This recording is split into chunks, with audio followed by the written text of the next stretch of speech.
ആണവായുധം ആദ്യം ഉപയോഗിക്കില്ല എന്നുള്ളത് ഇന്ത്യയുടെ ഭാരതത്തിൻ്റെ പ്രഖ്യാപിത നിലപാടാണ്. ലോകത്ത് 2 രാജ്യങ്ങളെ അത്തരത്തിൽ പ്രഖ്യാപനം നടത്തിയിട്ടുള്ളൂ. അത് ഒന്ന് ഭാരതമാണ്, മറ്റൊന്ന് ചൈനയാണ്.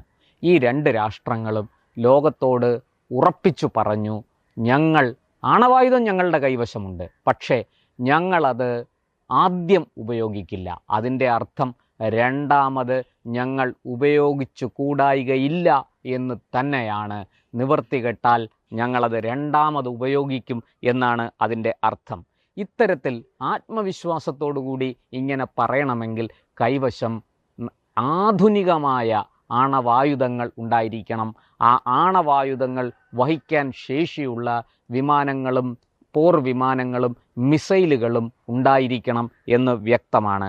കഴിഞ്ഞ ദിവസം ഈ ഇന്ത്യ ഒരു രഹസ്യ പരീക്ഷണം, ശരിക്കു പറഞ്ഞാൽ ഡിസംബർ 23-ാം തീയതി ഒരു രഹസ്യ പരീക്ഷണം അന്തർവാഹിനിയിൽ നിന്ന് ആണവായുധം വഹിച്ചുകൊണ്ടുള്ള മിസൈൽ വിക്ഷേപിക്കുന്ന തരത്തിലുള്ള ഒരു പരീക്ഷണം നടത്തി വിജയിച്ചു എന്നാണ് റിപ്പോർട്ടുകൾ. ഇത് സംബന്ധിച്ച് മാധ്യമങ്ങളിലൊക്കെ വാർത്ത വന്നിരുന്നു. എന്നാൽ ഇതിൻ്റെ വിശദാംശങ്ങൾ ഒരിടത്തും അധികം ചർച്ച ചെയ്യപ്പെട്ടില്ല. ഇവിടെ നമ്മൾ മനസ്സിലാക്കേണ്ടത്, ഒരു അന്തർവാഹിനിയിൽ നിന്ന് വിക്ഷേപിക്കാവുന്ന ബാലിസ്റ്റിക് മിസൈൽ, അതിൻ്റെ പേര് SLBM K4 എന്നാണ്. അത് ഇന്ത്യ അതിരഹസ്യമായിട്ട് പരീക്ഷിച്ചു എന്നാണ് വിവരം. ഇത് നമ്മുടെ തന്ത്രപരമായ പ്രതിരോധ മേഖലയിലെ നമ്മുടെ മുന്നേറ്റത്തിന് വലിയ ഒരു ഊർജം നൽകുന്ന, പ്രോത്സാഹനം നൽകുന്ന ഒന്നാണ് എന്നും പറയപ്പെടുന്നുണ്ട്. 3500 കിലോമീറ്റർ ദൂരപരിധിയുള്ള ഈ മിസൈൽ ആണവ അന്തർവാഹിനിയിൽ നിന്ന് നടത്തിയ ഈ ഒരു വിക്ഷേപണം, 3500 കിലോമീറ്റർ ദൂരപരിധി അതിനുണ്ട്. അത് ബാലിസ്റ്റിക് മിസൈലാണ്. ആ പരീക്ഷണം നടന്നു എന്നുള്ളതും ഏതാണ്ട് നമുക്ക് ഉറപ്പാണ്. ഇത് സത്യത്തിൽ രണ്ടാമത്തെ പരീക്ഷണമാണ്. ആദ്യത്തെ പരീക്ഷണം 2024 അവസാനത്തതിൽ നടന്നു എന്നാണ് ഇപ്പോൾ പുറത്തു വരുന്ന വിവരം. DRDO അടക്കമുള്ള ഏജൻസികൾ അതീവ രഹസ്യമായി ഈ കാര്യങ്ങൾ ചെയ്തു പോരുന്നു എന്നും മാധ്യമങ്ങൾ റിപ്പോർട്ട് ചെയ്യുന്നുണ്ട്. മാത്രമല്ല, ഈ K4 കഴിഞ്ഞ് K5-ഉം K6-ഉം നമ്മുടെ പരീക്ഷണശാലയിൽ തയ്യാറെടുക്കുന്നുണ്ട്.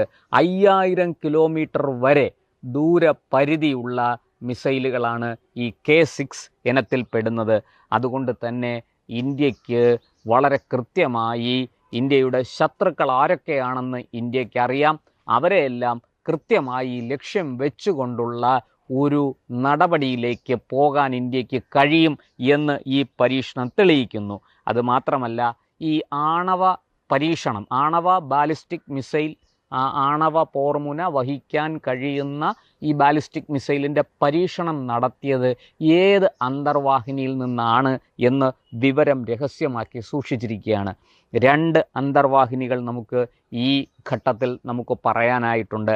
ഒന്ന് INS അരിഹന്ത്, അതായത് ശത്രുവിനെ സംഹരിക്കുന്ന INS അരിഹന്ത്. രണ്ടാമത്തത് INS അരിഘട്ട്, ശത്രുവിനെ തീർത്ത് കളയുന്ന ആ INS അരിഘട്ട്. ഇങ്ങനെ 2 ആണവ അന്തർവാഹിനികൾ ഇന്ത്യക്ക് പ്രവർത്തനക്ഷമമായിട്ടുണ്ട്. 2 എണ്ണം പണിപ്പുരയിലാണ്. ഒരെണ്ണം 2026 ആദ്യ മാസങ്ങളിൽ തന്നെ കമ്മീഷൻ ചെയ്യപ്പെടും. അത് പരിപൂർണമായിട്ടും തയ്യാറാക്കപ്പെട്ട് കഴിഞ്ഞു എന്നാണ് വിവരം. അതുപോലെ തന്നെ മറ്റൊന്ന് സമീപ ഭാവിയിൽ, ഒരുപക്ഷെ 2026 അവസാനമോ 2027 ആദ്യമോ കമ്മീഷൻ ചെയ്യുന്ന വിധത്തിൽ അതും അതിൻ്റെയും തയ്യാറെടുപ്പുകൾ നടന്നു വരുന്നു. നിർമ്മാണം പൂർത്തിയായി കഴിഞ്ഞു എന്നാണ് നമുക്ക് കിട്ടുന്ന വിവരം. ഈ ആണവ ആയുധങ്ങളെക്കുറിച്ചും ആണവ അന്തർവാഹിനികളെക്കുറിച്ചും ഇന്ത്യ ഇപ്പോൾ നിശബ്ദത പാലിക്കുകയാണ്. കൂടുതൽ വിവരങ്ങൾ പുറത്തു വിട്ടിട്ടില്ല എന്ന് മാത്രമേ ഉള്ളൂ. ഔദ്യോഗികമായ പ്രഖ്യാപനം പിന്നാലെ ഉണ്ടാകും എന്ന് കരുതുന്നു. ഈ ബാലിസ്റ്റിക് മിസൈലുകൾ, ആണവ പോർമുന വഹിക്കാൻ കഴിയുന്ന ബാലിസ്റ്റിക് മിസൈലുകളുടെ ഈ രൂപകൽപ്പന വളരെ തന്ത്രപരവും രഹസ്യാത്മകവുമാണ് എന്ന് റിപ്പോർട്ട് പറയുന്നു. ഇത് സംബന്ധിച്ച് ചില സുപ്രധാന ദേശീയ മാധ്യമങ്ങളാണ് വിവരം പുറത്തുവിട്ടിട്ടുള്ളത്. ഉപഗ്രഹങ്ങൾക്ക് കണ്ടെത്താൻ കഴിയാത്ത തരത്തിൽ സമുദ്രത്തിൻ്റെ അടിത്തട്ടിൽ ഒളിച്ചു കിടക്കുന്ന ആണവ അന്തർവാഹിനികളിൽ നിന്ന് ഇത് വിക്ഷേപിക്കാൻ കഴിയും എന്നാണ് ഇത്ര കാലവും നമുക്ക് അതിനൊക്കെ ചില തടസ്സങ്ങളും പരിമിതികളും ഉണ്ടായിരുന്നു. എന്നാൽ ഇപ്പോൾ ആ പരിമിതികളെ എല്ലാം കവച്ചു വെച്ചുകൊണ്ട്, ആ വെല്ലുവിളികളെ എല്ലാം അതിജീവിച്ചുകൊണ്ട് ഈ ആണവ അന്തർവാഹിനികൾ വളരെ കൃത്യമായിട്ട് നമ്മുടെ ശത്രുവിൻ്റെ നേർക്ക്, ആരാണോ നമ്മളെ ഉപദ്രവിക്കാൻ വരുന്നത് അവരുടെ നേർക്ക് ഇത് പ്രയോഗിക്കും എന്ന് ഏതാണ്ട് വ്യക്തമായി കഴിഞ്ഞു. സാധാരണ കപ്പലുകളിലും ഈ യുദ്ധക്കപ്പലുകളിലും മറ്റുമൊക്കെയാണ് ഇത് വളരെ വലിപ്പം കൂടിയ മിസൈലുകളാണ് എന്നാണ് പൊതുവെ പറയുന്നത്. അങ്ങനെയെങ്കിൽ അത് താങ്ങാൻ, അതിനെ വിക്ഷേപിക്കാൻ ഉള്ള സൗകര്യം യുദ്ധക്കപ്പലുകളിലും അതുപോലെ മറ്റ് സംവിധാനങ്ങളിലുമേ ഉണ്ടാവുകയുള്ളൂ. ഈ ആണവ അന്തർവാഹിനികളിൽ ഇത്തരത്തിലുള്ള സംവിധാനം വരണമെങ്കിൽ അത് വളരെ അപൂർവം രാജ്യങ്ങൾക്ക് മാത്രമേ ആ നേട്ടം കൈവരിക്കാൻ കഴിഞ്ഞിട്ടുള്ളൂ. അമേരിക്ക, റഷ്യ, ചൈന പോലെയുള്ള രാജ്യങ്ങൾക്ക്. ആ ശ്രേണിയിലേക്ക് ഇതാ ഇന്ത്യ കൂടി കടന്നു കയറിയിരിക്കുന്നു, ഇന്ത്യ ഉയർന്നിരിക്കുന്നു എന്നാണ് ഇപ്പോൾ ലഭിക്കുന്ന വിവരം. മാത്രമല്ല, ഈ അന്തർവാഹിനികൾ പ്രവർത്തിക്കുന്നത് ആണവ റിയാക്ടറുകളുടെ സഹായത്തോടെയാണ്. ഈ ആണവ റിയാക്ടർ ഉൽപ്പാദിപ്പിക്കുന്ന വൈദ്യുതി കൊണ്ടാണ് ഈ അന്തർവാഹിനികൾ പ്രവർത്തിക്കുന്നത്. മാസങ്ങളോളം എന്ന് പറയുമ്പോൾ വർഷം വരെ, ഒരു വർഷത്തോളം ഇതിന് സമുദ്രത്തിൻ്റെ അടിത്തട്ടിൽ ആരും അറിയാതെ കിടക്കാൻ സാധിക്കും. ഇതിനെ കണ്ടുപിടിക്കാൻ സാധിക്കില്ല. ഇത് പ്രവർത്തിക്കുന്നത് നിശബ്ദമായാണ്.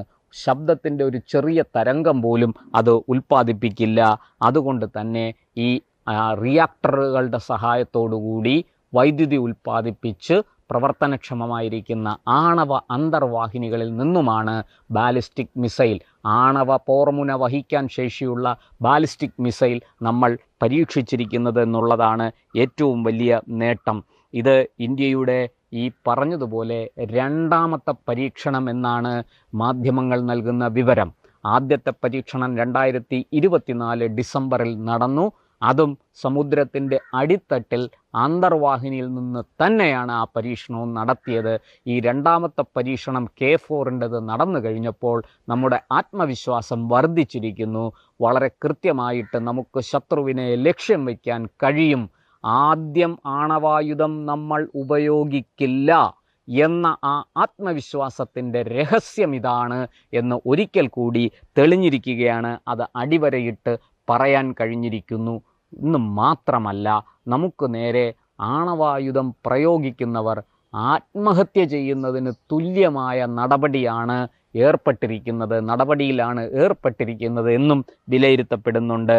ഈ പറഞ്ഞതുപോലെ 2 ആണവ അന്തർവാഹിനികൾ കൂടി നിർമ്മാണ ഘട്ടത്തിലാണ് എന്ന് ഞാൻ പറഞ്ഞു. അവയുടെ പേരും ഇപ്പോൾ പുറത്തു വന്നിട്ടുണ്ട്. അത് നേരത്തെ തന്നെ നമുക്ക് ആ വിവരങ്ങൾ കിട്ടിയതാണ്. INS അരിധാമൻ, ശത്രുക്കളെ കീഴടക്കുന്നവൻ. അതുപോലെ തന്നെ മറ്റൊരു എണ്ണം കൂടി നമുക്ക് നാലാമത്തെ അന്തർവാഹിനി കൂടി തയ്യാറായി വരുന്നു. പക്ഷെ അതിൻ്റെ പേര് ഇട്ടിട്ടില്ല. ആ പേര് രഹസ്യമാക്കി വച്ചിരിക്കുകയാണ്. അതിതുവരെ പുറത്തു വിട്ടിട്ടില്ല. ഈ 4 എണ്ണം വരുന്നതോടുകൂടി നമ്മുടെ ഈ അന്തർവാഹിനികൾ, പ്രത്യേകിച്ചും ആണവായുധം വഹിക്കാൻ ശേഷിയുള്ള അന്തർവാഹിനികളുടെ എണ്ണം 4 ആകും. അത് വലിയ വെല്ലുവിളിയാണ് പല ശത്രുക്കൾക്കും ഉയർത്തുന്നത്.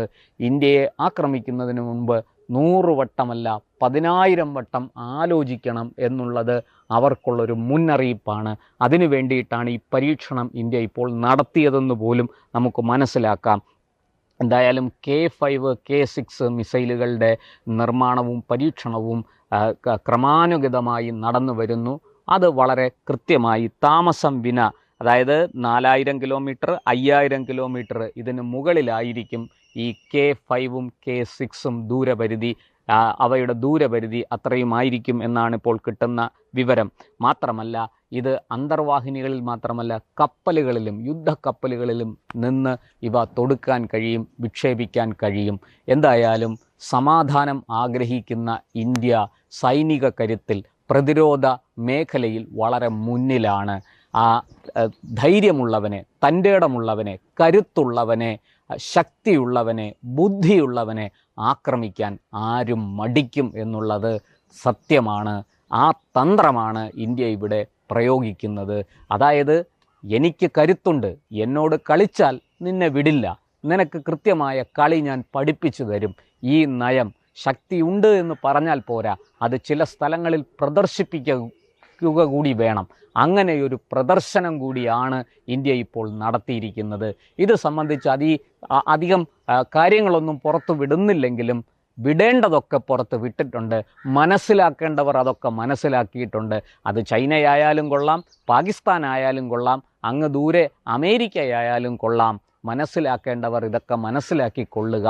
ഇന്ത്യയോട് കളിച്ചാൽ കളി പഠിപ്പിക്കും. ഇത് പഴയ ഇന്ത്യയല്ല എന്ന് നമ്മുടെ വിദേശകാര്യ മന്ത്രി പലപ്പോഴും പറഞ്ഞത് ഈ അവസരത്തിൽ സ്മരണീയമാണ്. ഇന്ത്യ പഴയ ഇന്ത്യയല്ല, ആധുനിക ഇന്ത്യയാണ്. പ്രതിരോധ കരുത്തിൽ, സൈനിക കരുത്തിൽ, രാഷ്ട്രീയ കരുത്തിൽ, സാമ്പത്തിക കരുത്തിൽ ഒക്കെ ഇന്ത്യ വളരെ മുന്നിലെത്തി കഴിഞ്ഞിരിക്കുന്നു എന്ന് ഈ പരീക്ഷണങ്ങൾ അടിവരയിട്ട് ഉറപ്പിക്കുന്നു.